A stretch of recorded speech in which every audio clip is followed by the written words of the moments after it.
Sí.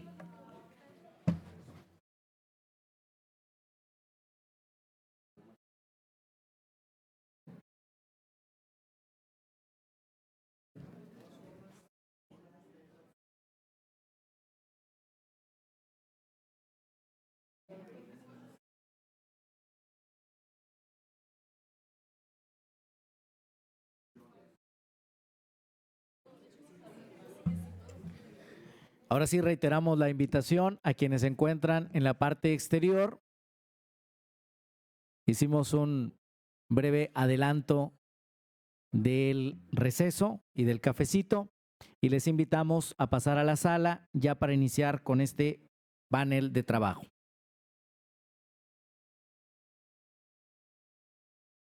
Muy bien, vamos invitando.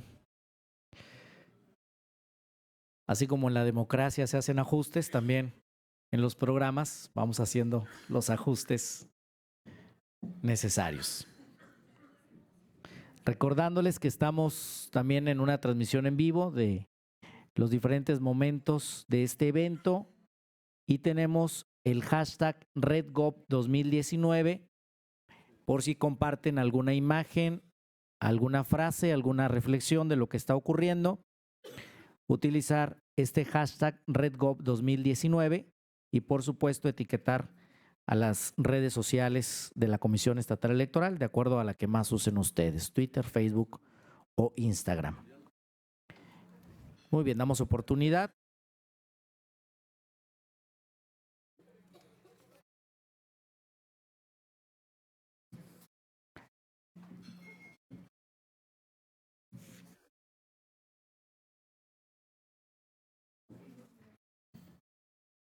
Al terminar este panel, estaremos en tiempo aproximado de la comida.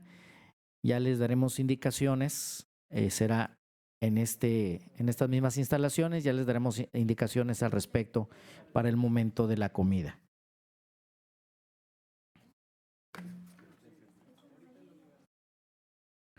Muy bien. Para continuar con este encuentro anual RedGov 2019, vamos a unirnos a la transmisión. Continuamos con el encuentro anual RedGov 2019 y ahora iniciaremos con el panel 1, Desafío de las instituciones electorales en América Latina, por lo que me permito presentar a quienes nos acompañan en este panel. Está Simón Pachano, quien será el moderador. Bienvenido. También nos acompaña Arturo Sánchez Gutiérrez, del Tecnológico de Monterrey, Rafaelina Peralta, del Tribunal Supremo Electoral de República Dominicana, y Jacqueline Berent, de la Universidad Nacional de San Martín. Les pido un aplauso para nuestras invitadas e invitados. Para dar inicio con este panel, me permito dar lectura a la síntesis curricular de Simón Pachano, de Flaxo, Ecuador, quien será el moderador de este evento. Él es doctor en Ciencia Política por la Universidad de Salamanca en España, máster en Sociología por Claxo Puse en Ecuador y licenciado en Sociología y Ciencias Políticas en la Universidad Central de Quito, Ecuador. Desde 1996 es profesor investigador de la Facultad Latinoamericana de Ciencias Sociales, Flaxo, Ecuador, y ha sido coordinador del programa de estudios políticos y del doctorado en estudios andinos. Adelante, bienvenido. Gracias, buenos días. Bueno, que hemos tenido, como decía Manuel Alcántara hace un momento, creo que un excelente aperitivo. Vamos a continuar, creo yo, profundizando en los temas que fueron planteados en el primer panel y seguramente van a surgir otros, porque además este panel es más específico en términos de su objetivo que es el de los desafíos de las instituciones electorales. Bien, sin más, yo quiero dar la palabra al doctor Arturo Sánchez Gutiérrez. Creo que se va a leer previamente el currículum de cada una de las personas y luego procedemos. Muy bien. Iré haciendo la presentación conforme se vaya dando la ponencia de nuestros panelistas. Arturo Sánchez Gutiérrez, maestro en estudios latinoamericanos por la Universidad de Oxford, tiene una licenciatura en sociología por la Universidad Autónoma Metropolitana. Actualmente es el decano de la Escuela de Gobierno y Transformación Pública del Tecnológico de Monterrey. En el entonces Instituto Federal Electoral fue titular de la Dirección Ejecutiva de Prerrogativas y Partidos Políticos y posteriormente fue electo como consejero electoral para el periodo 2003 a 2010. A últimas fechas se desempeñó como consejero electoral del Instituto Nacional Electoral de 2014 a abril del 2017. Ha sido docente e investigador en varias instituciones educativas del país, como el Instituto Tecnológico Autónomo de México, el ITAM, la Facultad Latinoamericana de Ciencias Sociales, FLACSO, la Universidad Nacional Autónoma de México, UNAM, y la Universidad Autónoma de México, así como el Colegio de México. Le damos la bienvenida a Arturo Sánchez Gutiérrez. 15 minutos. Sí.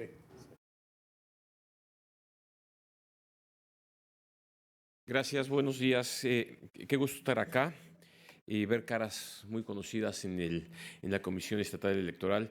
Muchas gracias, Mario, por tu anfitrionía y por permitirme estar aquí, y gracias a los organizadores. A ver, la idea de hablar de las instituciones de la democracia genera un problema, sobre todo a nivel comparativo en América Latina. No voy a insistir en lo que ya se habló y se inició esta mañana sobre la insatisfacción sobre la democracia en la región, ni los términos que Morlino nos trajo en su libro sobre la transición y hasta dónde llegamos a la democracia, o si la consolidación está en camino o no, o si tenemos un sistema híbrido todavía entre autoritarismo y democracia en varios de nuestros países.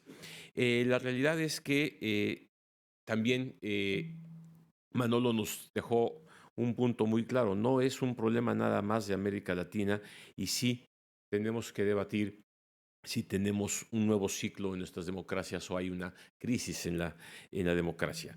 Pero en todo caso, en la ola de la democracia en América Latina, lo que sí fue que desarrollamos una multiplicidad de instituciones que le dieron forma a los procesos electorales. Las razones son múltiples, las formas como adquirieron las instituciones de la democracia fueron muy diversas en cada país. Es cierto, tenemos que atender a las particularidades de cada uno de los países para entender por qué se dieron las instituciones que tenemos. Pero en todo caso, lo que sí parece ser una constante es que las instituciones de la democracia no la están pasando muy bien en toda la región. Quizá tenemos alguna excepción en el caso de Uruguay, pero en todos los países pareciera que la autoridad electoral en sus diversas formas no tienen todo el prestigio ni toda la fuerza y credibilidad que tuvieron en su arranque y en su inicio. Bueno, si nos vamos a las atribuciones, tenemos una primera diferencia importante que ha hecho que las instituciones tengan incluso algunos problemas difíciles. Hay algunos países que concentran claramente toda la actividad electoral y concentran en su institución la parte administrativa y jurisdiccional. Eso genera un conflicto natural, que es que la misma autoridad que decide es la misma autoridad que decide, resuelve los conflictos. Y eso, en particularidades, ha generado que la sociedad no entienda claramente cuál es la dinámica. Ahí están Brasil, Bolivia, Costa Rica, El Salvador, Guatemala, Nicaragua, Panamá, Paraguay, el Uruguay mismo y Venezuela. En otros casos, y México es uno de los que conozco bien, son dos autoridades, la jurisdiccional y la administrativa. Y eso, bueno, pues genera otro tipo de problemas, que es justamente un posible conflicto entre ambas instituciones jurisdiccionales o administrativas. En todo caso, lo que sí quisimos hacer en la región, el gran celo, es que todas las instituciones estuvieran separadas del Poder Ejecutivo y que hubiera una imagen de independencia, aun cuando hay muchas formas de nombrar a las instituciones de la democracia en América Latina. El gran celo era la independencia, la autonomía, la capacidad de la autoridad para poder decidir sin que hubiera manos externas participando. Por eso se presumía que tendrían un presupuesto propio y en ese sentido tendrían una autonomía presupuestaria y que habría un órgano superior, directivo, colegiado, particularmente en su mayoría compuesto por ciudadanos, y que en el nombramiento de estas personalidades habría completa independencia. Pero la variedad de formas como nos dimos para nombrar estos órganos directivos de las autoridades electorales es muy grande. Hay países en donde el periodo es de 2 años de permanencia de los funcionarios electorales, otros es de 10. En el caso de México es de 9 años. 6 años parece ser la duración promedio de la permanencia de las autoridades electorales. En 3 países, las autoridades son designadas para periodos indefinidos, lo cual pareciera hablar de una gran solidez y credibilidad. Paraguay, Uruguay y Argentina. En 5 países se pueden reelegir. Es, en términos generales, el nombramiento es importante, pero ¿cuál fue la constante común otra vez? Que independientemente del periodo, hubiera independencia y autonomía en quien era funcionario electoral. Creo que había una regla y que ahora se está poniendo sobre tela de juicio en el caso de México, de que las autoridades electorales pasaran el periodo de las elecciones para las cuales estaban siendo nombradas, que no hubiera una sola autoridad para un periodo de gobierno. La propuesta que tiene Morena ahora en la mesa, en el caso de México, de que la presidencia del INE cambie cada 3 años, rompe completamente con esta dinámica, y hablaremos, si ustedes tienen interés, de eso un poco más adelante. También es cierto que los poderes que nombran a las autoridades electorales en América Latina son muy diversos. En 7 países interviene el presidente, aunque sea solamente haciendo la propuesta. En 12 países es el legislativo fundamentalmente quien toma las decisiones de nombrar a las autoridades electorales.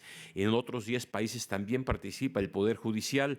En 5 al menos hay un órgano autónomo o ciudadano que se encarga de hacer propuestas y nombramientos. Pero en prácticamente todos, después de estos grandes procesos, la palabra fraude ha reaparecido en muchos de los países. La palabra y las acusaciones de parcialidad a la hora de tomar decisiones es una crítica posterior a varios procesos electorales.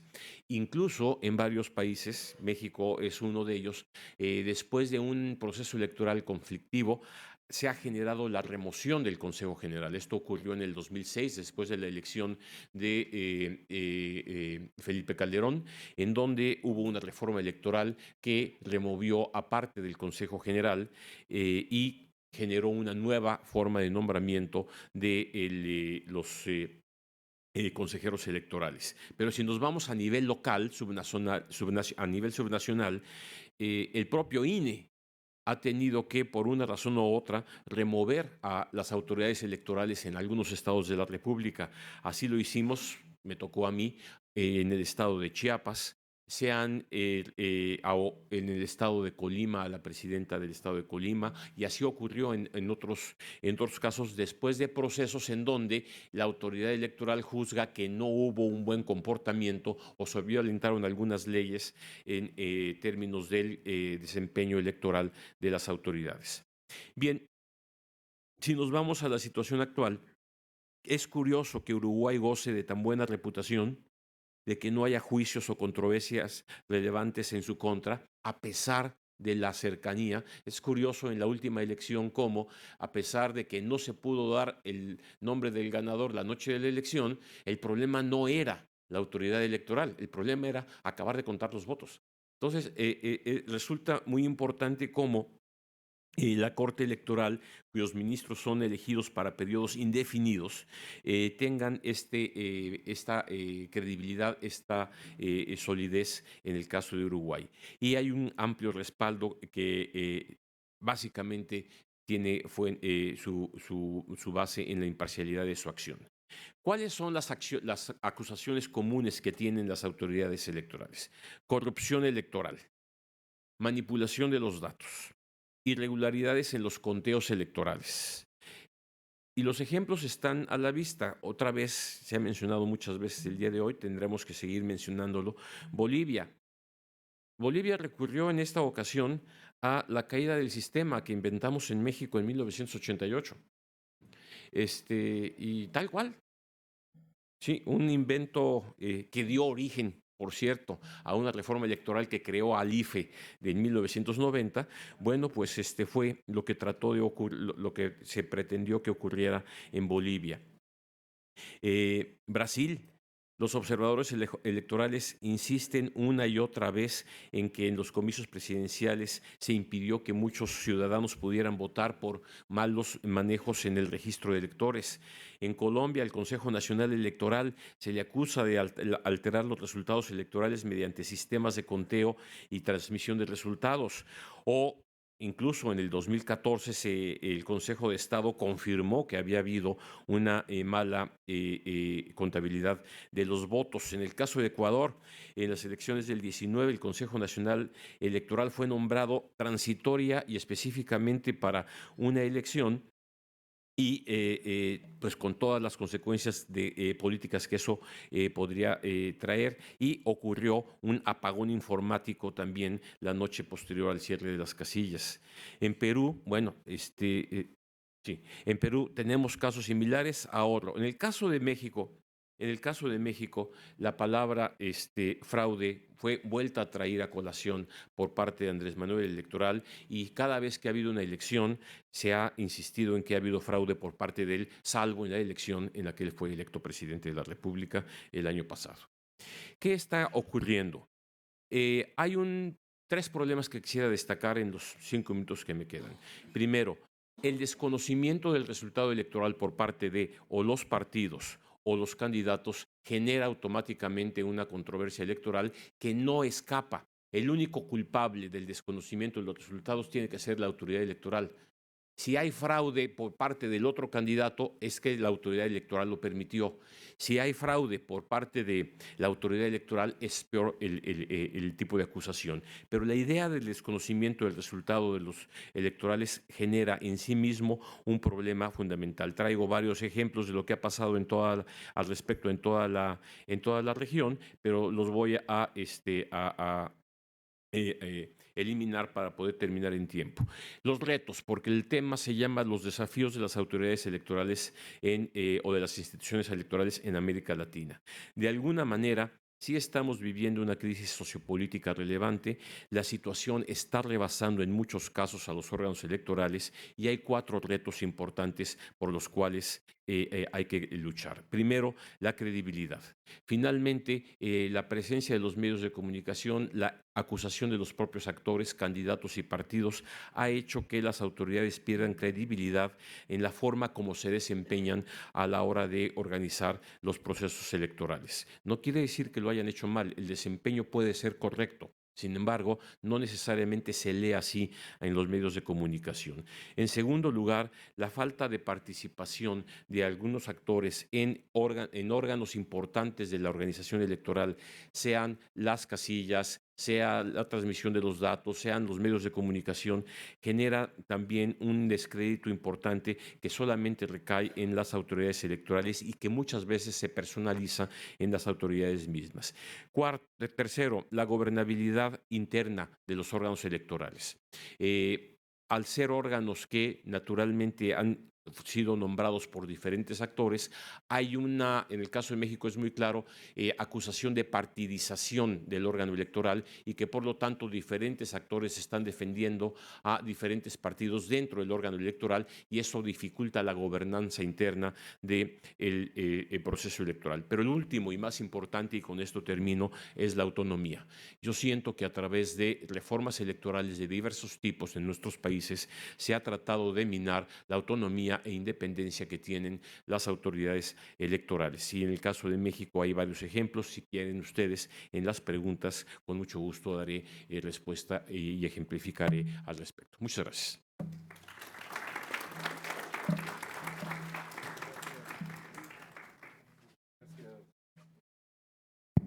Muchas gracias, Arturo. Excelente el manejo del tiempo, una muy buena visión comparativa de las instituciones electorales en América Latina, los problemas que afrontan, los problemas de legitimidad. Y vamos a pasar de inmediato a nuestra siguiente expositora, que es Rafaelina Peralta. Me permito hacer la lectura de su perfil. Rafaelina Peralta Arias es dominicana, abogada y politóloga, doctoranda en Ciencia Política y Procesos Políticos Contemporáneos por la Universidad de Salamanca, España. Cuenta con el diploma de Estudios Avanzados en Ciencia Política y Administración en la Universidad de Salamanca, España, maestría en Derecho Constitucional en la Universidad Iberoamericana Santo Domingo, maestría en Ciencia Política, Gobierno y Democracia de las Universidades de Salamanca e Internacional de Andalucía, Huelva, España. Especialidad en Derecho Civil y de Familia en la Universidad Autónoma de Santo Domingo, abogada en la Universidad Central del Este de República Dominicana. Ha participado en diversos cursos y seminarios internacionales sobre ciencia política, sistema, régimen y tecnología electoral, materia constitucional, política de género y sobre la institución de los actos de Estado civil en República Dominicana, España, México, Costa Rica, Colombia, Brasil, Bolivia, Venezuela, El Salvador, Estados Unidos de Norteamérica, Ecuador y Corea del Sur, entre otros. Esta es una breve síntesis de su perfil. Le damos la bienvenida a Rafaelina Peralta Arias. Adelante.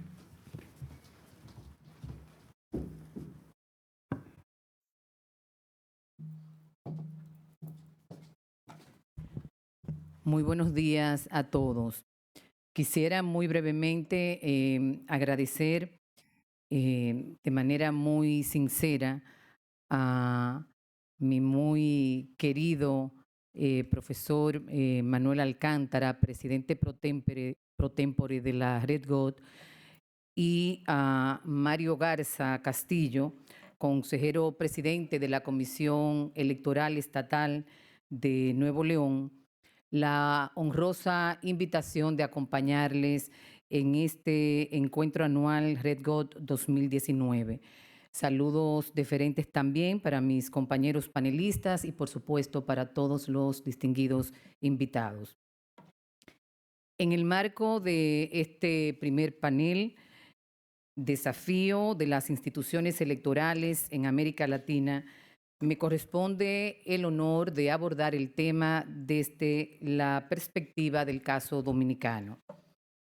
Iniciaría afirmando que al igual que en la mayor parte de los países de América Latina, el proceso de reforma político-electoral de la República Dominicana encontró espacio con posterioridad a su transición democrática, es decir, a partir de la desaparición de las dictaduras, acusando todas un rasgo característico: dar respuesta, la mayoría de las veces efímeras, a crisis políticas coyunturales. En esos contextos, se reitera coyunturales, se han abordado asuntos políticos, sociales, económicos e institucionales. En ese sentido, desde una perspectiva latinoamericana, hablar de institucionalidad electoral implica pensar en tres grandes funciones: administración electoral, reglamentación y justicia electoral, a lo que habría que sumar, por supuesto, la resolución de conflictos a lo interno de los partidos políticos o entre estos. Según el diseño institucional constitucionalmente adoptado por cada país, se hablará principalmente de un régimen concentrado de administración y justicia electoral o de un régimen con funciones separadas, en cuyo caso entran en juego, por un lado, el órgano de administración electoral y, por otro lado, el órgano de justicia electoral recientemente referido. A seguidas paso a enunciar y comentar, dada la precariedad del tiempo, algunos desafíos de la institucionalidad electoral en la región desde la experiencia de República Dominicana, a saber, fortalecimiento de la autonomía, independencia y especialización de las autoridades y órganos electorales, credibilidad de las instituciones electorales, separación de funciones de administración electoral y de justicia electoral en el marco del Estado constitucional y democrático de derechos. A partir de esta última, se enfatiza en los desafíos propuestos desde la perspectiva de la justicia electoral y el sistema de resolución de conflictos electorales y de partidos políticos de mi país, República Dominicana, vale decir, entre otros, institucionalidad en las relaciones entre el órgano de justicia y el órgano de administración electoral, juntamente, claro, con los partidos políticos. Mayor certeza en el modelo de impugnación, catálogo de competencia definido del órgano jurisdiccional en materia electoral, instauración efectiva de la justicia electoral de primer grado en los casos en que esté prevista, especialización y capacitación de los jueces electorales de primer grado, autonomía funcional efectiva. Estoy pensando en autonomía presupuestaria, técnica, financiera, acorde a las responsabilidades del órgano de justicia electoral. Finalmente, impacto de las redes sociales en el proceso electoral mismo y en las instituciones electorales. En términos generales, los estados latinoamericanos, según sus respectivas constituciones, se preceptúan como estados de carácter civil, republicano, democrático, representativo. Generalmente también han adoptado un régimen presidencialista y realizan, como todos sabemos, elecciones periódicas. En principio, en nuestros países existe la separación de poderes y el reconocimiento de derechos fundamentales y libertades públicas y democráticas. Pero, como resulta ostensible en muchos contextos de la región, la declaración formal y constitucional de estos principios no es suficiente. La separación de poderes y la independencia entre estos no nace exclusivamente de la Declaración Constitucional, sino que debe correr en paralelo con su ejecución plena. La falta de independencia cabal de las autoridades electorales se presenta como uno de los grandes desafíos de las instituciones democráticas en América Latina. De lo que se trata es que el sistema de pesos y contrapesos entre los diferentes poderes del Estado, como los tradicionales, vale citar poder ejecutivo, legislativo, judicial, así como los demás órganos constitucionales del Estado, las nuevas cortes constitucionales, los tribunales de justicia electoral, actúen con independencia y no sirvan por acción u omisión como órganos para legitimar regímenes antidemocráticos. La falta de independencia como realidad o como percepción necesariamente va a incidir en la credibilidad de las instituciones electorales y con esta en la credibilidad de las instituciones democráticas, arrastrándose, claro está, la credibilidad del mismo sistema político. La confianza de los diferentes sectores y actores sociales y políticos en la independencia e imparcialidad del órgano de justicia electoral no se obtiene con la simple separación formal de los órganos de administración y justicia electoral. Para su consecución se requerirá fundamentalmente que la jurisdicción electoral legitime sus propias decisiones con una mayor carga argumentativa, la cual debe ser aunada a una coherencia constante en la aplicación e interpretación de la norma jurídica sin distinción de las partes envueltas en la controversia. Todo lo anterior sin perjuicio de la facultad de variar los precedentes jurisprudenciales obligatorios en razón de la ratio decidendi, no así respecto de los obiter dicta. Se recuerda que la ratio decidendi es aquella regla del derecho extraída por el tribunal a partir de la reconstrucción y valoración de los hechos y la interpretación y consecuente aplicación del derecho al caso bajo examen, traduciéndose en precedentes a ser aplicables en los casos similares sucesivos, razón por la cual la ratio no tiene el potencial de trascender el caso analizado y proyectarse sobre litigios futuros. En cambio, los obiter dicta constituyen meros razonamientos que realiza el tribunal como forma de aclaración. Respecto de la separación de funciones de administración electoral y de justicia electoral, abordada también más temprano, cabe reconocer que no existe un modelo de administración y justicia electoral perfecto y que la sola separación de funciones no representa un mejor sistema frente a los demás. Es una cuestión que responde a las necesidades particulares del país de conformidad con su cultura, idiosincrasia, voluntad política y grado de solidez institucional. Tenemos en la región modelos de justicia, con modelos concentrados y modelos con plenitud de atribuciones que dan muy buena cuenta de sus responsabilidades. Pensemos, por ejemplo, en el caso uruguayo, al que yo le agregaría Costa Rica y Panamá, entre otros. Y de los modelos desconcentrados, también algunos dan muy buena cuenta. Todo depende de del diseño institucional por el cual se decante el país.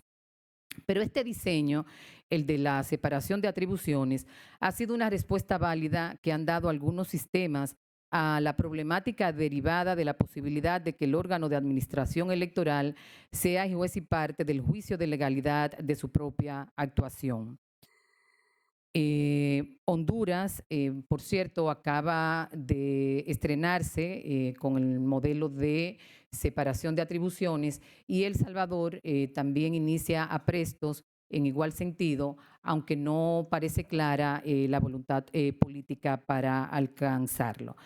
Pero volviendo al caso dominicano, y para insistir, prácticamente todas las reformas de tipo político electoral, especialmente las de envergadura, han sido a propósito de crisis políticas, 1994, 1997, precisamente en la reforma a la ley electoral de 1997, a la Junta Central Electoral se le confieren atribuciones amplias y sus decisiones tenían el carácter definitivo, salvo que violentaran una norma de rango constitucional, en cuyo caso podían ser revisadas por la Suprema Corte de Justicia, que tenía el control directo de constitucionalidad antes de que se creara el Tribunal Constitucional en 2010.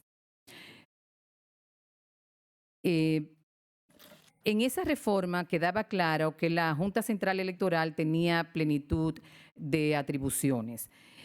Quisiera muy brevemente traer a colación el concepto de contencioso electoral, siguiendo a Jesús Orozco, que supone una perspectiva amplia al incluir los actos anteriores a las elecciones y las contestaciones posteriores a las elecciones. Estos actos y actuaciones incluyen muchísimos aspectos, desde la modalidad de escogencia de candidatos a lo interno de los partidos, reglamentaciones para el proceso electoral, financiamiento, campaña,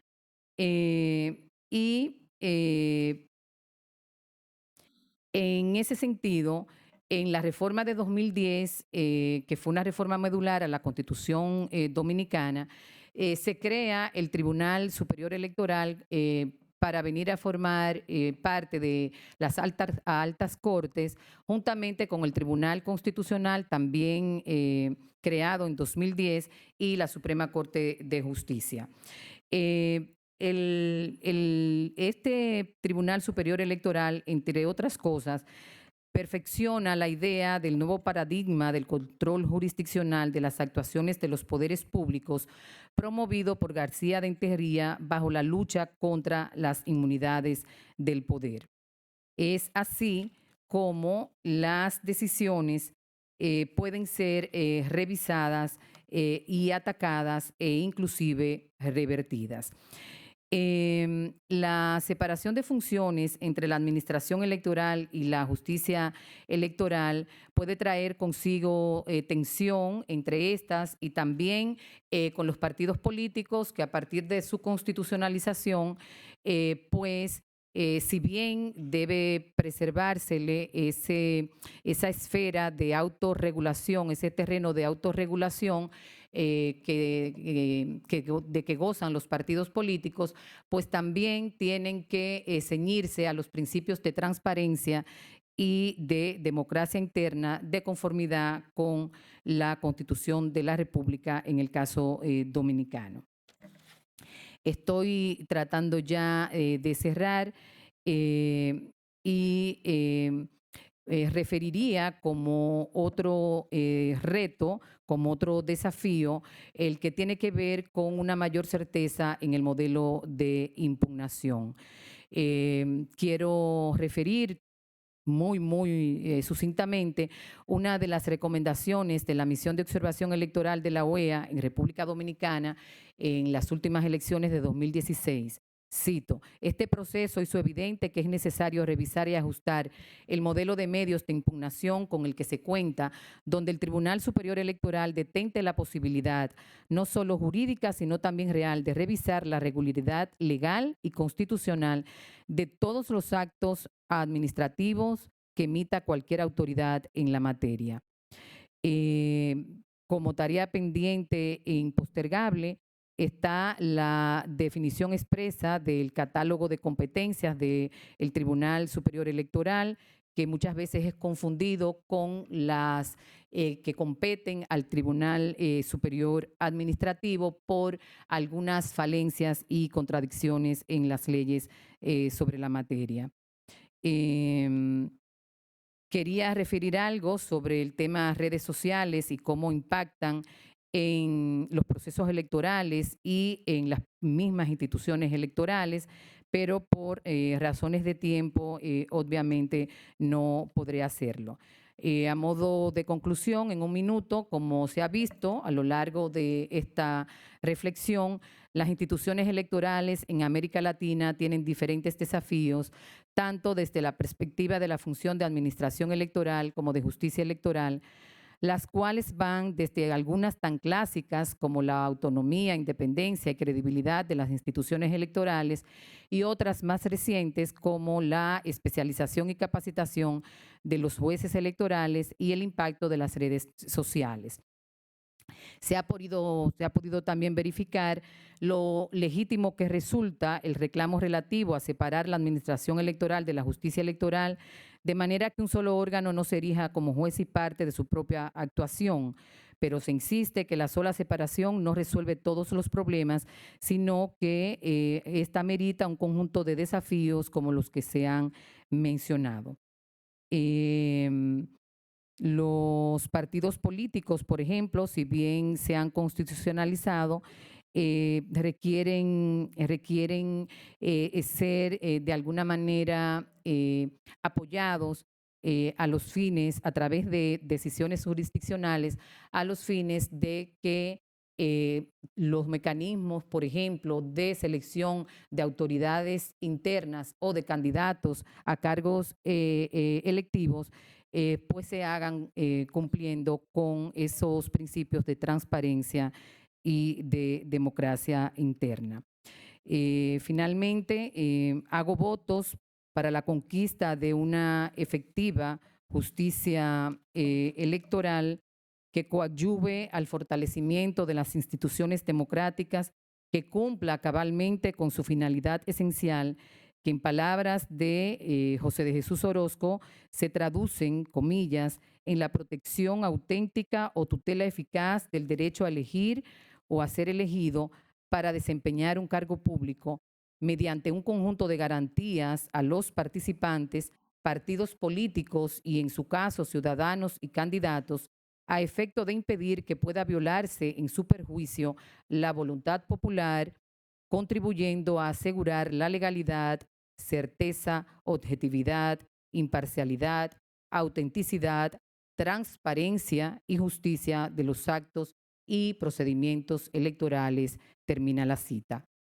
Para lograrlo, agrego, basta con creer en el rigor institucional, en la legalidad preñada de legitimidad, como sabiamente sentenciara Aragón Reyes. Les agradezco su atención.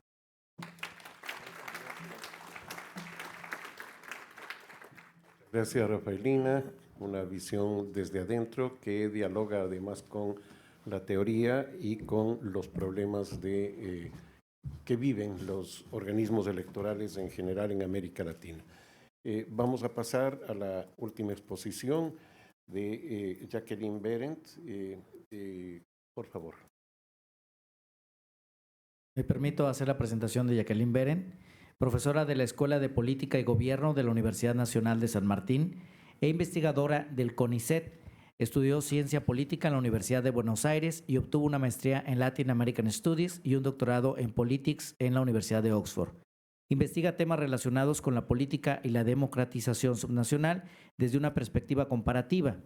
Sus áreas de interés son la variación democrática que puede haber dentro de un mismo país que es democrático a nivel nacional. Junto a Lawrence Whitehead, publicó el libro A Liberal Practice Territorial Variance, Weighting Large Federal Democracies. Le damos la bienvenida a Jacqueline Berendt.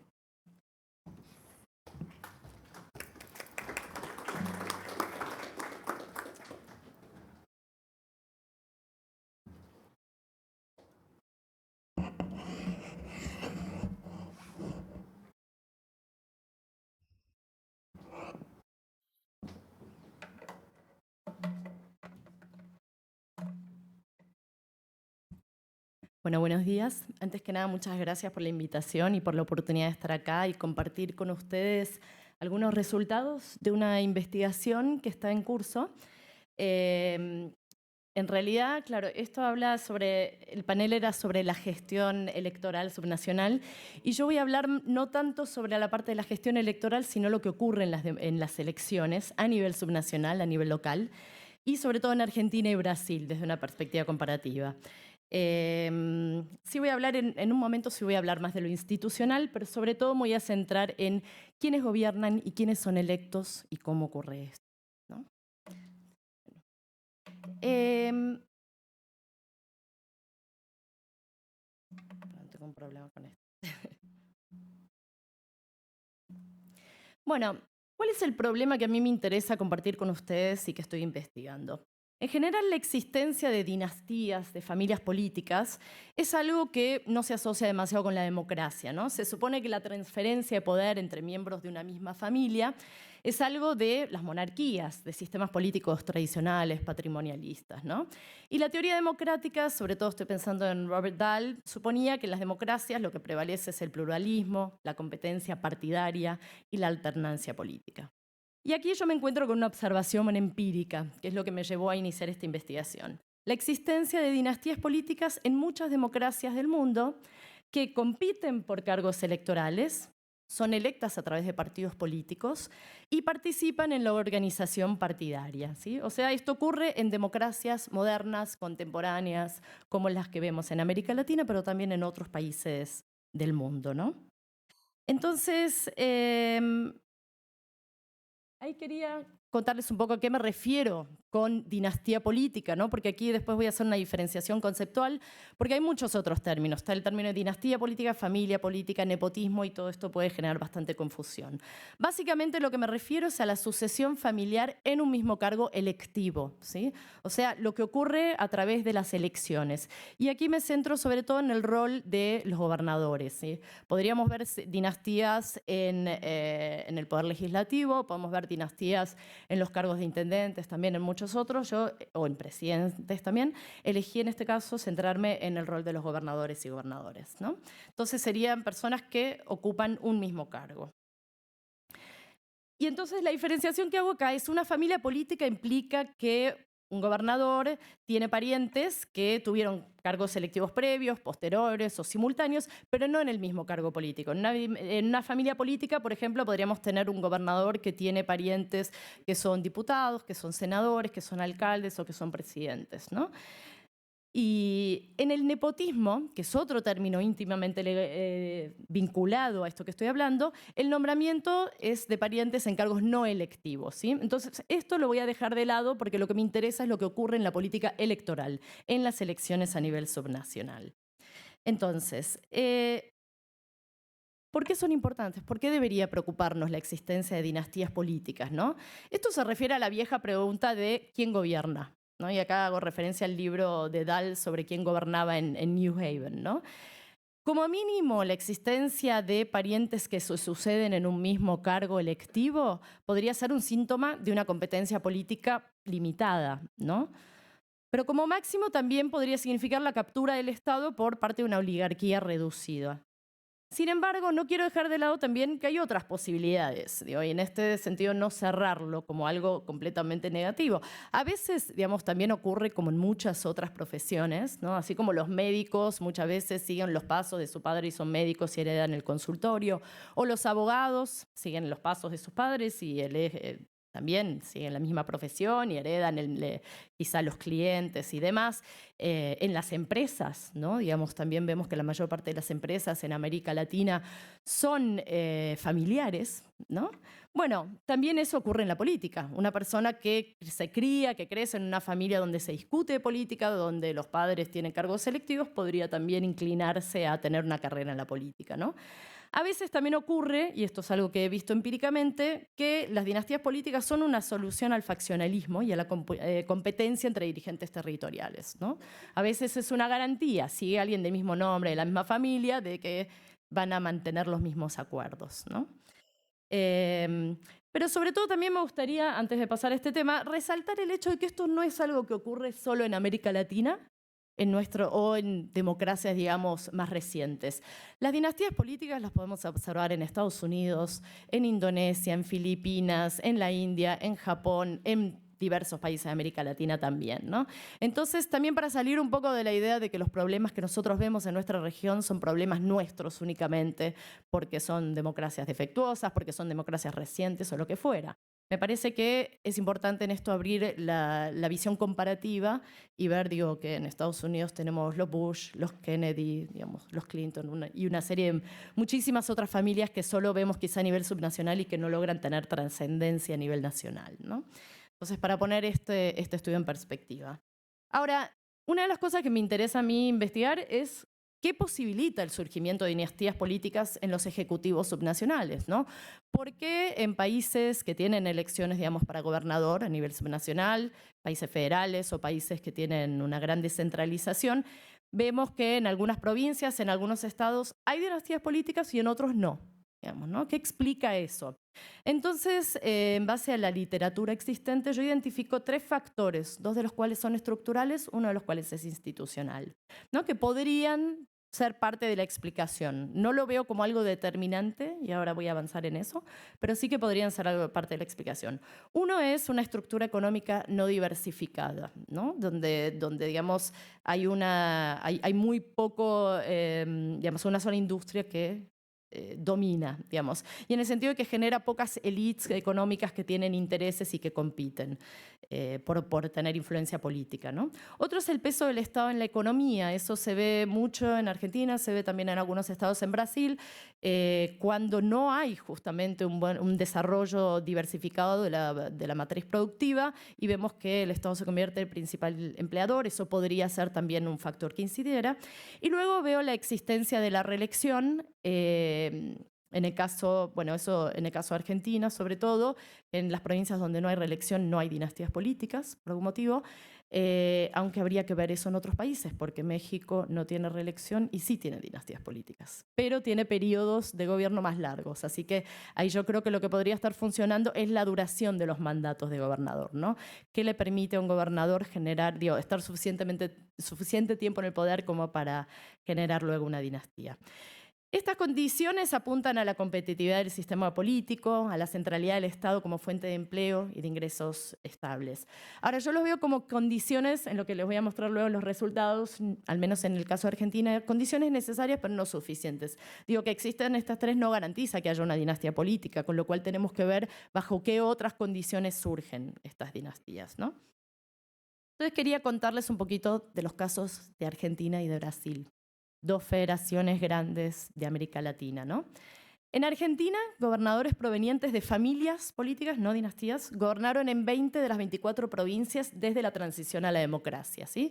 Porque también lo que estoy tomando, sobre todo lo que más me interesa, digamos, es que esto ocurre en un periodo después de la transición, de la democratización. En Brasil, en los 27 estados de la federación hubo familias políticas en la gobernación, ¿sí? Entonces vemos una situación un poquito más extrema. Perdón.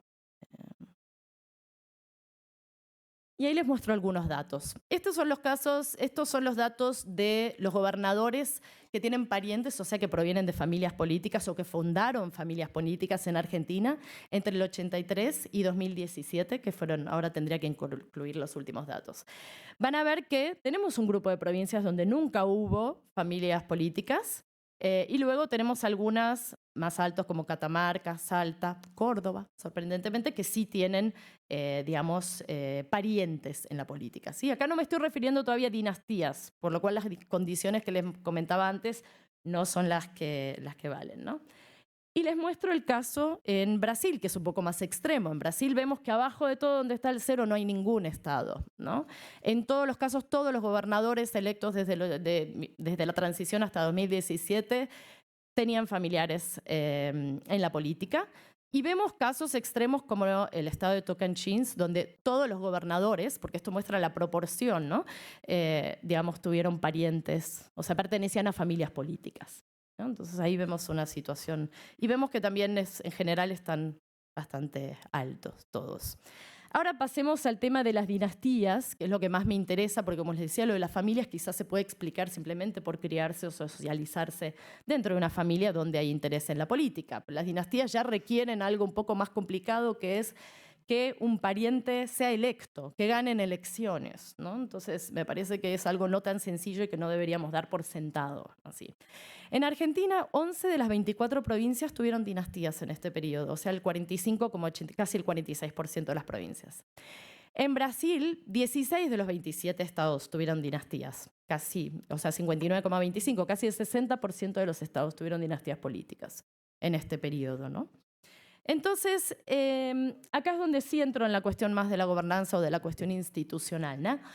¿Qué limitaciones constitucionales existen a las dinastías políticas subnacionales? Y eso es algo que, bueno, me puse... En Argentina y Brasil hay situaciones muy distintas. O sea, en Argentina hay mucha autonomía subnacional. Esto significa que cada provincia tiene su propia constitución y sus propias leyes electorales, con lo cual hay bastante variación institucional, mientras que en Brasil es un federalismo con más homogeneidad institucional, donde todas las reglas están mandadas desde la Constitución Federal. Ahí el trabajo fue un poquito más fácil porque no tuve que revisar tantas constituciones estaduales, ¿no? Pero en Argentina la variación que vemos es bastante interesante. 17 de las 24 constituciones provinciales no hacen referencia alguna a la elección de parientes en los ejecutivos subnacionales. 5 prohíben que los parientes o cónyuges sean candidatos a gobernador y vice en una misma fórmula, ¿sí? en una misma elección. Hay una provincia, Río Negro, que prohíbe a los cónyuges y parientes ser candidatos en una misma fórmula y también les prohíbe a los cónyuges y parientes de gobernador y vice ser candidatos en el periodo siguiente, ¿sí? Y hay una sola provincia que prohíbe y hace que sea imposible tener dinastías o dinastías políticas en realidad en la gobernación, porque prohíbe además que los cónyuges y parientes de un gobernador y vice sean candidatos en el futuro, en cualquier periodo, ¿sí? Y ahí vemos que Mendoza jamás ha tenido dinastías políticas. Ahora, en Brasil, donde vemos homogeneidad institucional, bien, la Constitución Federal prohíbe que los cónyuges y parientes de los gobernadores y vice sean candidatos en las siguientes elecciones, salvo que el gobernador o el vice decida renunciar o muera 6 meses antes de la elección, ¿no? Es lo mismo que ocurre para la reelección también de gobernadores. Tienen que renunciar antes. Bueno, voy a saltar esto, lo siguiente que tenía, les iba a mostrar, bueno, cuáles eran las provincias y los estados que tenían dinastías políticas. Después, si a alguien le interesa, se los puedo mostrar. Sí pasar a ver un poco cómo yo investigué, a ver si realmente en Argentina se cumplían estas condiciones iniciales que yo veía estructurales e institucionales. Eso todavía me falta hacerlo para Brasil. Lo que les quería contar es que ahí lo que vi es que se cumplen en el sentido de que son condiciones necesarias. Todas las provincias que tienen dinastías reúnen las 3 condiciones, ¿sí? De una estructura económica no diversificada, de un peso importante del Estado en la economía y de no tener reelección, pero también hay provincias que tienen esas condiciones y no desarrollan dinastías. Con lo cual me parece que ahí es importante realizar un trabajo más cualitativo de ver cuáles son los mecanismos que impiden el surgimiento, ¿no? Entra en juego la agencia, entra en juego, digamos, otros factores, ¿no? Y ahí puse los nombres, esas son las provincias de Chaco, Entre Ríos, Formosa, La Pampa, La Rioja, Tucumán, tienen las condiciones que tienen las demás dinastías y sin embargo no las desarrollan, ¿no? Entonces ahí me parece que es importante tratar de analizar, bueno, qué hace que a veces no se puede desarrollar una dinastía, podría ser la preferencia, pero bueno, no hay hijos, no hay parientes, ¿no?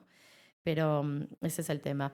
Entonces, ¿cuál es el paso siguiente en lo que estoy trabajando ahora? Es hacer estudios de caso en profundidad de alguna de las provincias o estados en Brasil donde se reúnen las condiciones que aparentemente fomentarían el surgimiento de dinastías, pero donde no surgen, y tratar de entender cuáles son los factores que impiden, porque me parece que esto también, además de los constitucionales, ¿no? Que claramente en el caso argentino se ve que impiden, pero tratar de entender qué ocurre. Y el caso de México, que es un caso que me interesa porque existen las dinastías políticas subnacionales en muchos estados y sin embargo no hay reelección, ¿no? Pero hay periodos más largos. Así que bueno, muchas gracias.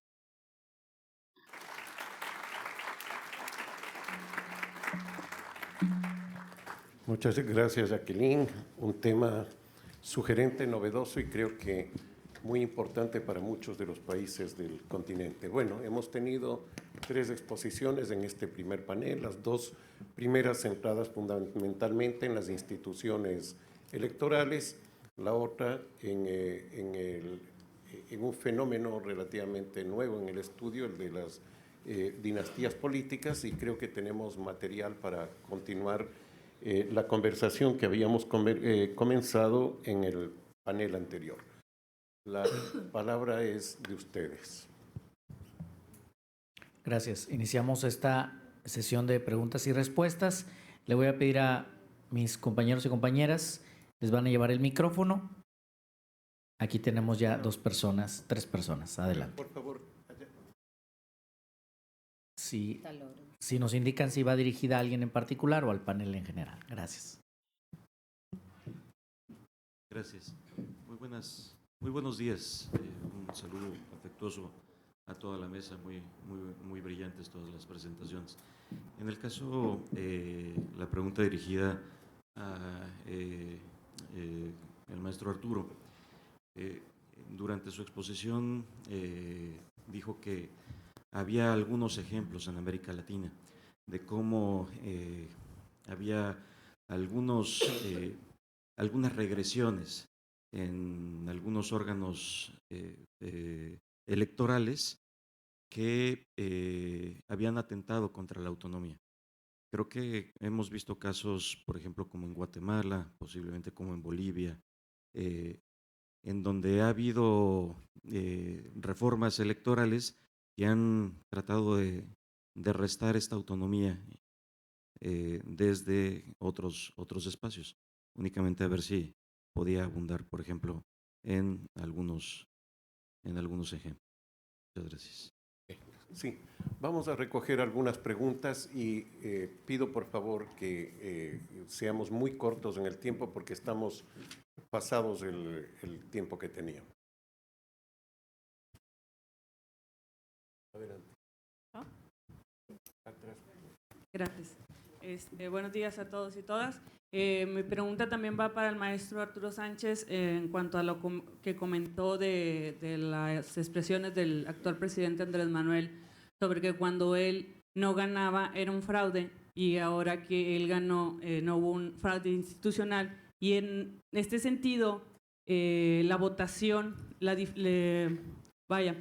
un voto escalonado se volvió a dar, cosa que ya teníamos años en el país que no se daba. ¿En qué afecta este tipo de circunstancias sobre los comentarios del presidente y que ahora el país votó como antes se hacía, que te ibas más por el presidente, pero no sabías si estabas votando por qué senador, por qué diputado, y a nivel local también, porque pasa en mi particular punto de vista que en mi ciudad nadie sabe quién era el diputado, pero votaron por Morena porque votaron por Andrés Manuel. Gracias. También para el maestro. No. ¿Yo? Sí. Okay. Adelante, y ahorita. Bueno. Buenos días. Me gustó mucho la presentación de Jacqueline y el problema de investigación. Acá, Jacqueline. 3 preguntas. con base en que estoy estudiando las biografías de mujeres comparando legislativo Brasil-México, las relaciones familiares son mucho más altas para mujeres, especialmente en Brasil, aunque de por sí relaciones familiares en los legislativos es altísimo. Estoy con 50 para hombres, 70 más, digo, para mujeres. Si viste algo así tú, digo, no. La otra, Argentina, estudiaba Perón, etcétera. Hay una tradición, si te parece que podría haber una historia, una naturalización más fuerte de lo que podríamos llamar democracias maritales, ¿no? Dada esta huella histórica. Y 3, quizás son muchas preguntas para una investigación en curso, si la trayectoria entre gobernación y legislativo lo has encontrado como un paso importante, porque hay muchos hijos de gobernadores que sí o sí, especialmente en Brasil también lo he visto, pasan sí o sí por el legislativo para luego ser gobernadores. Entonces, si has visto algo de este tipo. Gracias. Por favor. Sí, al maestro. Me gustaría saber su opinión con relación al estado que guarda la vulnerabilidad de las autoridades electorales en el país. Lo que hemos estado viviendo en los últimos meses, el último año, y desde antes, una polarización que determina que quien detenta ahorita los votos suficientes puede cambiar la estructura. De hecho, en el Congreso ya está discutiéndose la movilidad de las presidencias de los órganos. Y algo más, también en un proyecto que conocimos, está la desaparición de las autoridades estatales o los órganos estatales. ¿Cuál es su visión desde la perspectiva de que vivió este tiempo? Si estamos realmente en un problema de retroceso o hay posibilidades de rescatar, no obstante la imposibilidad democrática por el voto, que se logre, cuando menos, sostener las autoridades que hemos tenido, bajo esa independencia, credibilidad, porque hay que reconocer que quienes hoy están en el poder decían que las instituciones no funcionaban y decían al diablo con las instituciones. El problema es que la pregunta es, ¿será posible el cambio a una nueva institución de acuerdo a un presidencialismo que superó México en los 70?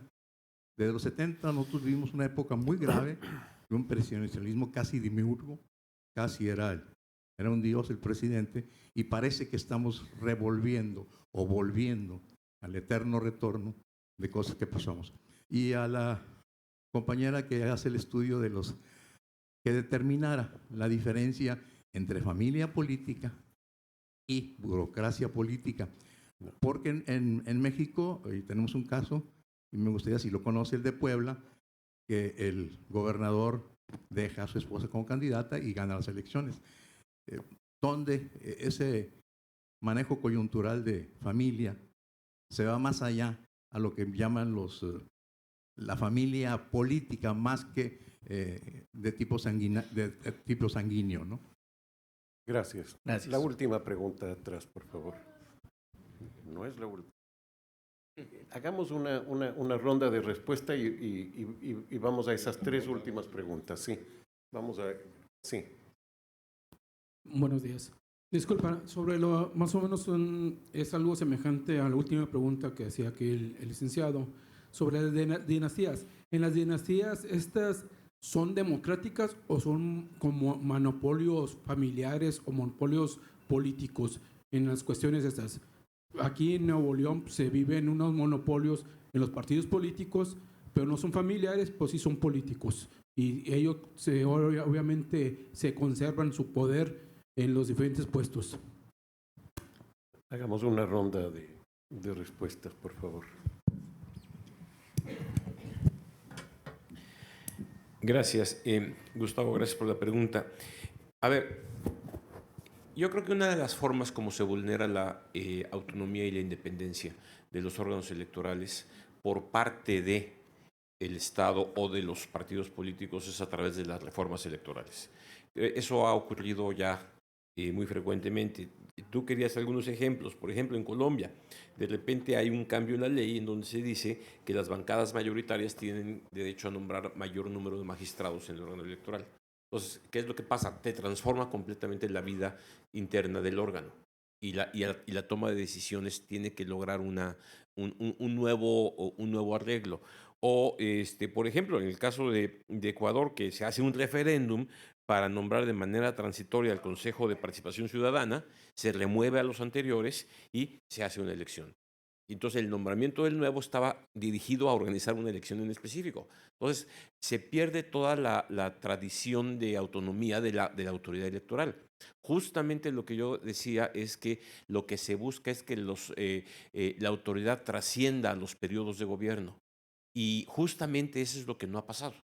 Digo, no pasó en México en el 2006, cuando 6 de mis compañeros salieron y nombraron otro consejo electoral, era para remover y que las elecciones siguientes no las organizáramos como habíamos organizado las elecciones del 2006. Podríamos ver varios ejemplos. Lo que preocupa es que está pasando en México. Y está pasando justamente con los ejemplos que están, con los puntos que se están mencionando actualmente. En efecto, uno de los problemas, de los desafíos de las autoridades electorales, no viene por otro lado. O sea, cuando un candidato no reconoce o sale y anuncia su triunfo, sin que la autoridad haya emitido los resultados electorales, o un candidato desconoce los resultados electorales oficiales, la autoridad electoral queda atrapada.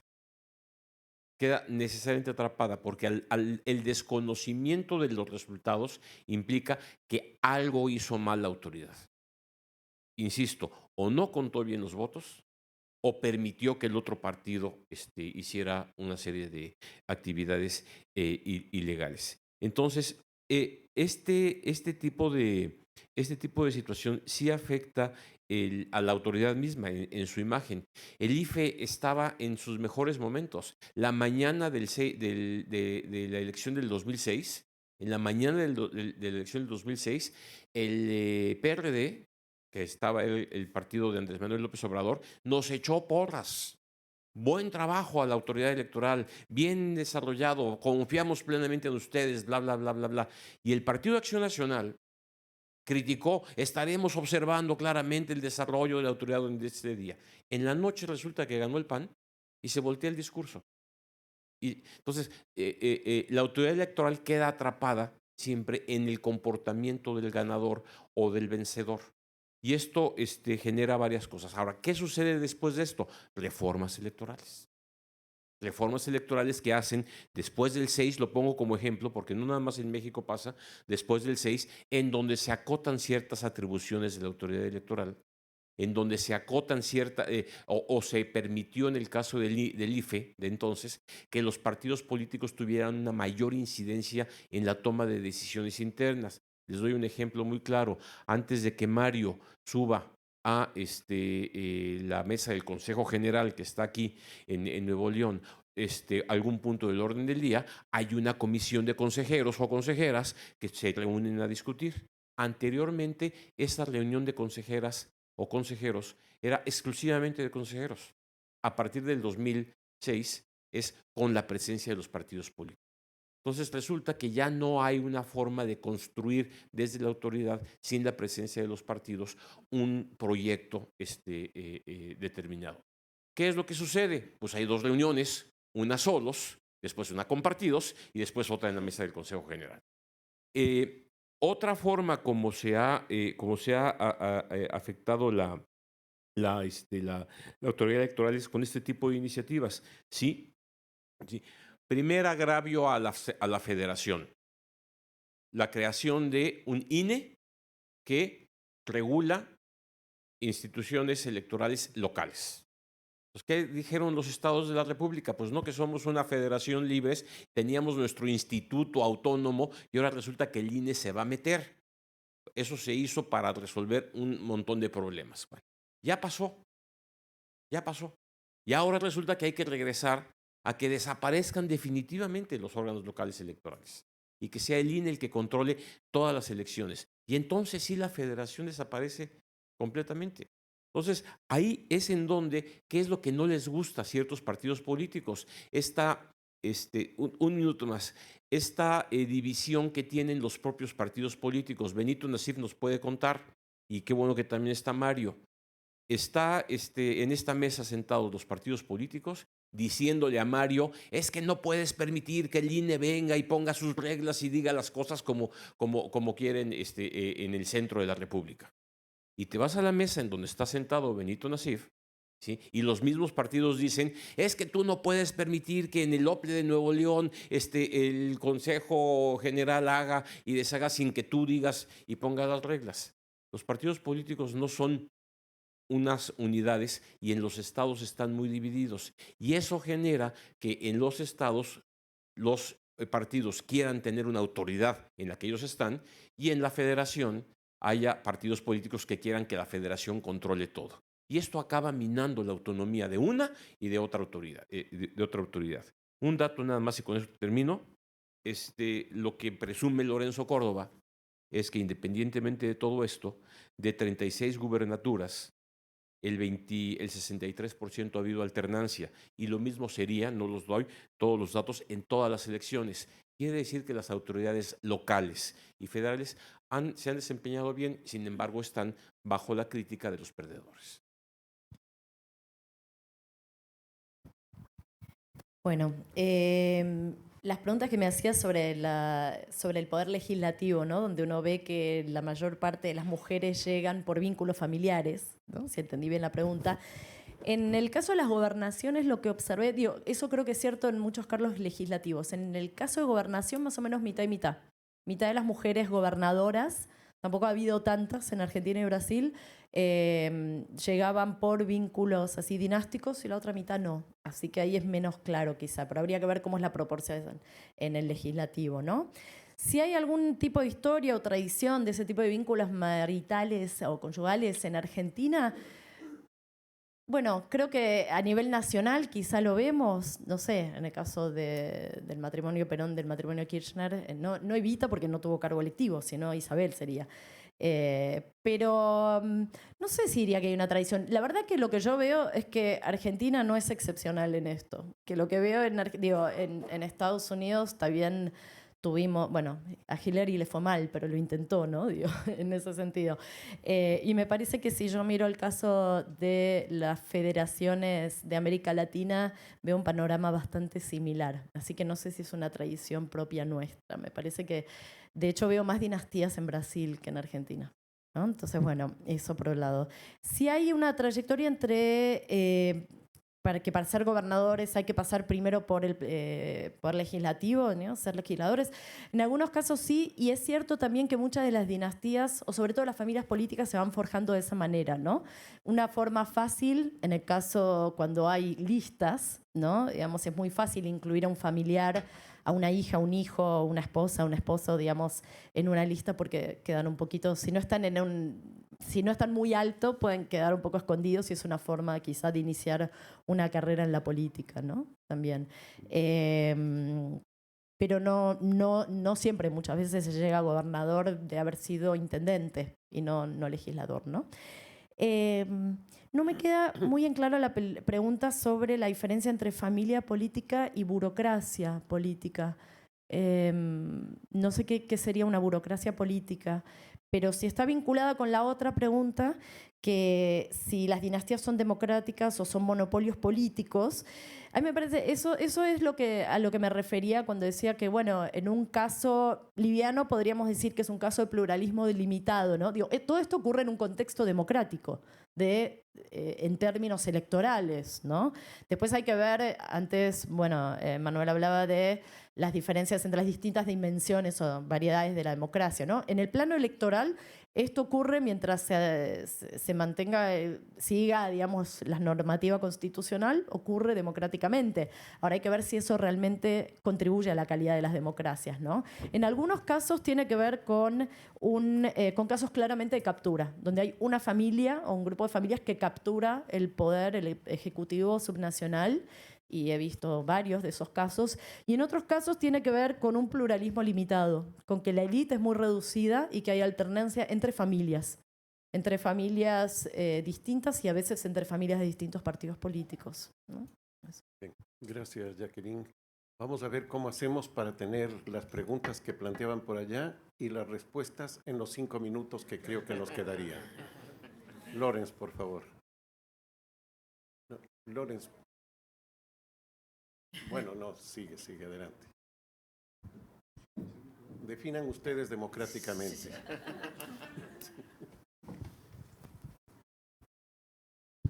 Rápidamente,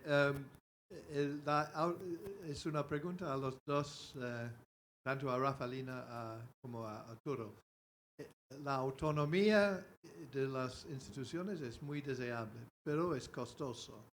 Me gustaría un poco presionar sobre el tema de cuánto costa y si eso no es una fuente de vulnerabilidad, el exceso de gasto, digamos, que pueden percibir en las instituciones tanto judiciales como administrativas. Y para, brevemente, las dinastías, las familias son políticos, pero también dueños de periódicos, de bancos, de empresarios, es decir, hay un aspecto económico por detrás de eso también, ¿no? Gracias. Sí, Alicia. lo mío es muy breve. Siguiendo la primera pregunta de Lorenz, ¿cómo se construye o reconstruye la autoridad electoral? Eso lo pregunto al panel en general. Y quiero hacer referencia al caso, muy brevemente al caso uruguayo, porque se ha hecho mención a él, ¿no? En el caso uruguayo, los ministros de la Corte Electoral se eligen cada 5 años en el Congreso, en el Parlamento, y es como consecuencia de un arreglo político previo, que se hace entre los partidos, es un reparto entre los partidos políticos. Digo esto porque buena parte de lo que se está diciendo de la autonomía parecería que va en contra, y sin embargo, en el caso uruguayo, los ministros no son, tienen legitimidad, duran 5 años y son elegidos por el Parlamento. Gracias. Gracias. Sí, la mía, la última, es para Rafaelina. En un país donde el sistema de partidos y los partidos han sido tan importantes, ¿cuál es la visión de la presencia de los mismos en los órganos electorales? Gracias. A propósito del caso uruguayo, simplemente quisiera recordar algo que se decía en la mesa anterior y que era esta confianza en el órgano electoral uruguayo por el resultado de la última elección. Quisiera que recordemos el resultado de la última elección en Perú.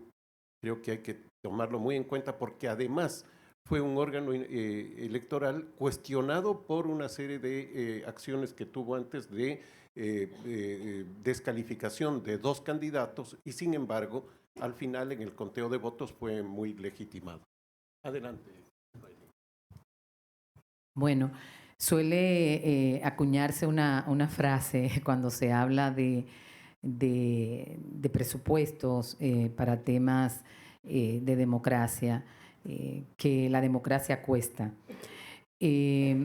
Con la primera ola de reforma que tuvo espacio en la región, recuerdo que era recurrente precisamente eso, la conquista de órganos electorales con autonomía presupuestaria, técnica, con autonomía efectiva, eficaz. No podemos confundir la autonomía con la independencia, porque la configuración misma del diseño del Estado-Nación supone una suerte de vínculos interinstitucionales de las autoridades electorales con el Ejecutivo y con el propio Legislativo. Pero definitivamente es imperioso que los organismos electorales, que las autoridades electorales ya concentradas, ya separadas, cuenten con autonomía efectiva.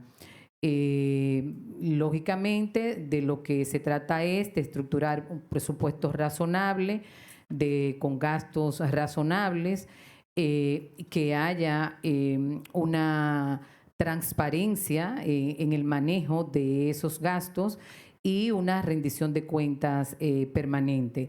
En el caso de la República Dominicana, esa auditoría, por llamarle de algún modo, a los gastos de los órganos autónomos le compete a la Cámara de Cuentas de la República. También eso fue una conquista porque en el pasado lo hacía la Contraloría General de la República, que es una dependencia del Ejecutivo. No es que vamos a satanizar el Ejecutivo de ninguna manera, por supuesto que tiene un rol fundamental, pero la autonomía sería un sofisma si el órgano electoral depende económicamente de las veleidades de un ministro, por decirlo de algún modo, o si se aprovecha una u otra decisión que se entendió que les afectaba a sus intereses para de alguna manera también apretarlos económicamente.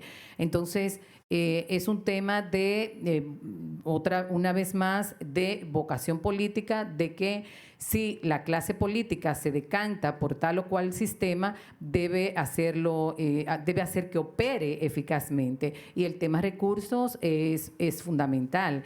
En el caso dominicano, por ejemplo, yo muy de soslayo referí que nosotros tenemos a nivel de las provincias juntas electorales que en lo administrativo están subordinadas a la Junta Central Electoral, que es la que le paga. Y en materia contenciosa electoral, sus decisiones pueden ser revisadas por el Tribunal Superior Electoral. Así que ahí hay un gran tema. El Tribunal Superior Electoral requiere construir vínculos con esos órganos que son los órganos de primer grado.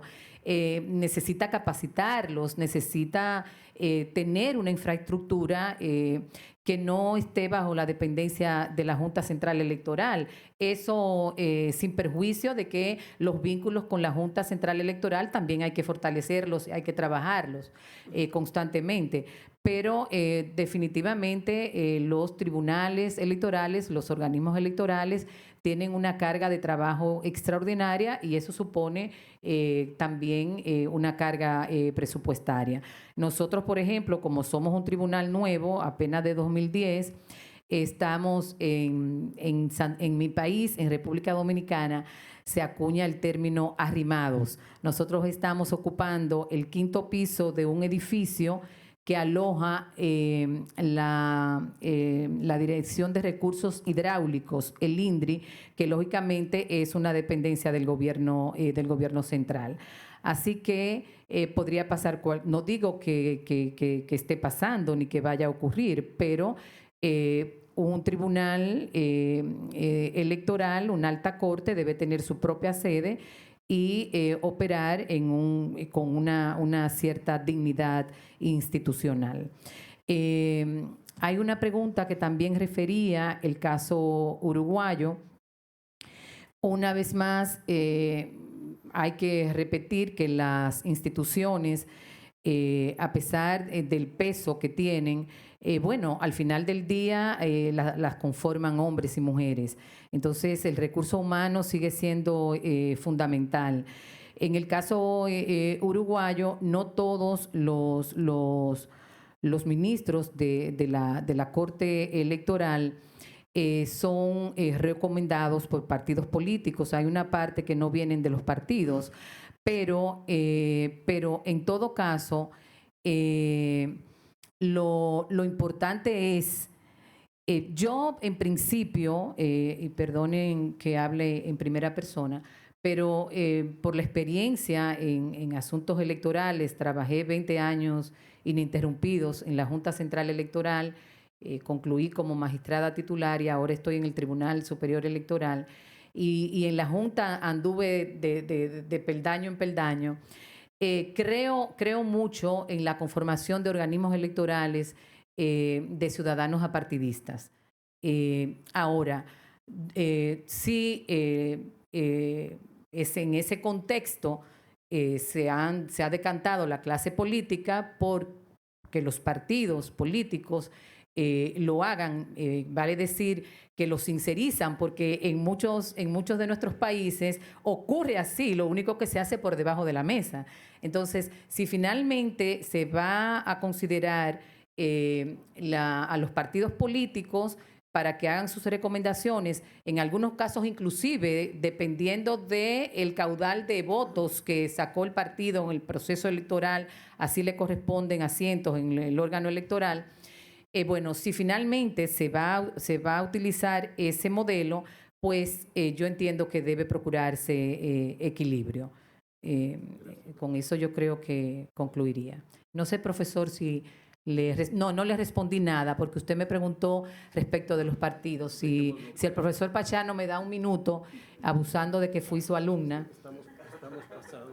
Un minuto, pero al profesor Alcántara, bueno, como usted sabe, en la República Dominicana los partidos políticos han tenido, ¿verdad?, han sido sacudidos con la muerte de los líderes hegemónicos de los partidos tradicionales, el doctor Peña Gómez del otrora PRD, Juan Bosch del Partido de la Liberación Dominicana y Joaquín Balaguer del Partido Reformista.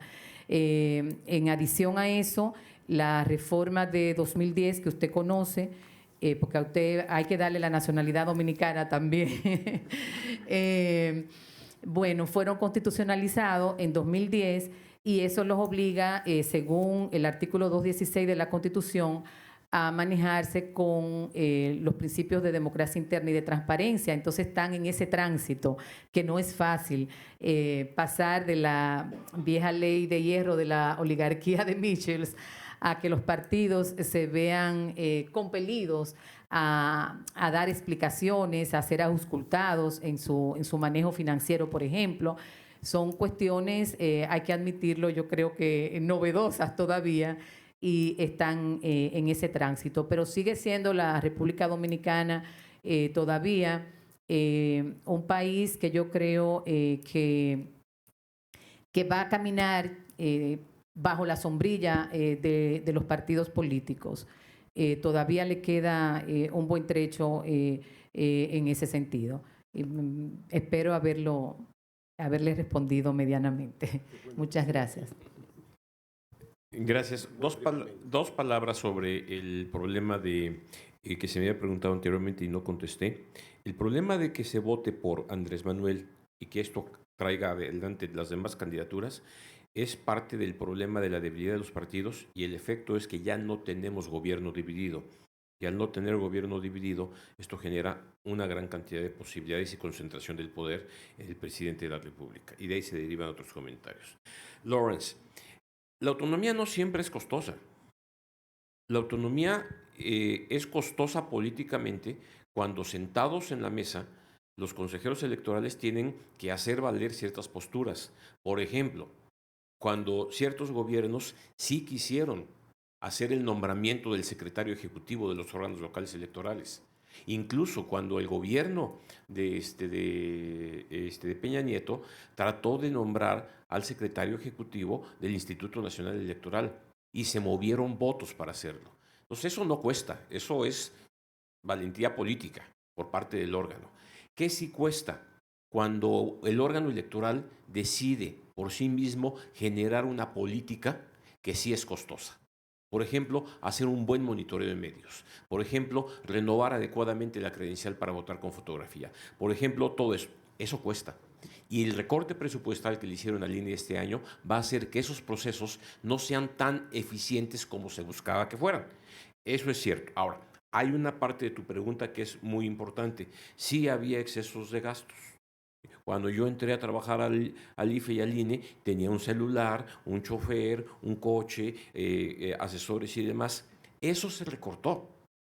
Eso se recortó. Los consejeros electorales que fueron nombrados en 1996 ganaban 150,000 pesos mensuales. Los actuales, antes del recorte, ganaban 178,000 pesos mensuales. Digamos que lo que quiero hacer comparar es que hubo de 96 al 17, todos esos años de inflación, que no significó aumentos salariales para los consejeros electorales. Entonces, sí hubo un recorte, pero justamente es el argumento para tratar de minar la autonomía por parte de varios actores. Y finalmente, ¿cómo se reconstruye la autoridad? Es muy complicado. Es muy, muy, muy complicado. José Woldenberg decía, construir la credibilidad y la fortaleza de una institución cuesta muchos años, y así costó. La perdimos en muy pocos días en el 2006, en términos de credibilidad. Y de entonces para adelante, a pesar de la expertise del Instituto Nacional Electoral, sigue sin haber una institución fuerte. Pongo el caso de México como ejemplo. La reconstrucción es, otra vez, a base de defender la autonomía. Creo que lo que está haciendo Lorenzo Córdoba ahorita para defender la autonomía del INE va a fortalecer a la institución, pero puede perder en la Cámara de Diputados. Gracias, Arturo. Gracias a todos las y los integrantes de la mesa. Yo creo que hemos tenido una mesa muy importante para lo que pretendemos conversar en este encuentro de RedGov y que empata perfectamente con lo que veíamos en el primer panel o en la conferencia inaugural. Me parece que si recordamos una de las láminas que presentaba Manuel, la de los diversos tipos de democracia o las variedades o dimensiones de la democracia, y veíamos que la democracia electoral era la que estaba por encima, eso nos da una idea de que en realidad en América Latina hemos tenido una medianamente satisfactoria actuación o desempeño de los organismos electorales. Hemos tenido siempre denuncias de fraude, siempre los perdedores aducen de que ha habido mal conteo, que ha habido apagón o cualquier cosa, que en efecto ha habido en algunos casos, pero son muchas más las denuncias que lo que se puede comprobar. Y sin embargo, creo que en donde ha avanzado la democracia en América Latina ha sido ahí. Y gran parte de eso tiene que ver con los organismos electorales, que ya sean de estos unitarios o los que se dividen entre jurisdicción y administración de lo electoral, pero en todo caso creo que ahí hay un tema. Lo que sí me da a mí la impresión es que eso se está perdiendo y es esa curva declinante que veíamos precisamente en el gráfico y que hay un problema serio con las elecciones en general, que una parte de eso le corresponde, por supuesto, al organismo electoral de cada uno de los países. Esto debe hacernos pensar seriamente porque nos lleva a que la democracia, que ha tenido ciertos, se ha erosionado por otros lados, sobre todo, creo yo, por el lado del Estado de Derecho, de la vigencia de libertades individuales, en fin, va a tener problemas también en el aspecto electoral. Y creo que es un tema que debe preocuparnos y debe hacernos reflexionar mucho más cuidadosamente y para quienes estamos en el campo académico, investigar cuáles son las debilidades, algunas de las cuales hemos visto acá, referidas a los órganos electorales, pero también cuáles son las debilidades de un actor que por aquí ha aparecido en algunos momentos, pero que es necesario tratarlo mucho más, y es el de los partidos políticos, y el otro actor importante, el de la ciudadanía, que creo que hay que mirarlo también desde ese lado. Bueno, con esto cerraríamos este panel, creo que tenemos un café que nos espera, y luego seguimos con el siguiente panel. No sé si el café se acorta un poco más debido al tiempo, ¿no? Gracias. Bueno, antes de pasar a este momento, quisiera invitar a que nos acompañaran las consejeras electorales Miriam Hinojosa y Rocío Mejiles Rocío Rosiles, para hacer entrega de este reconocimiento a nuestros panelistas, para hacer entrega de los reconocimientos a Arturo Sánchez Gutiérrez, a Rafaelina Peralta, a Jacqueline Berén y al moderador Simón Pachano. Invitamos también al consejero presidente que nos acompañe para la fotografía y les voy a pedir que aguarden un momento en la sala porque vamos a hacer una toma de fotografía general antes del receso. Entonces les voy a pedir un momentito que nos aguanten aquí en la sala.